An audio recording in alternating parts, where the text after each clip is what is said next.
গত মে মাসে লন্ডন ঘুরতে গিয়েছিলাম। ছোটোবেলার থেকেই শুনে এসেছি লন্ডনের গল্প, মানে আমাদের কলকাতার মতনই নাকি সব কিছু আছে।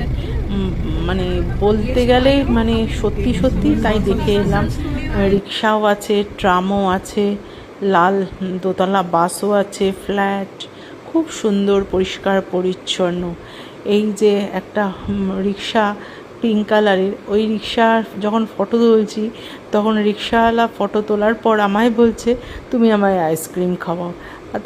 আমি বললাম যে আমি তো তোমার দেশে এসেছি, তোমার গেস্ট, তুমি আমাকে খাওয়াও, তুমি আমার দেশে যখন যাবে আমি তখন তোমাকে খাওয়াবো। এত সুন্দর মিষ্টি লাগছিল কথাগুলো যখন হচ্ছিল আমাদের মধ্যে, খুবই ভালো লাগছিল। আর কি দারুণ রাস্তা, পরিষ্কার, অসাধারণ, এত ভালো লাগলো। তাই একটু তোমাদের সাথে সব শেয়ার করলাম।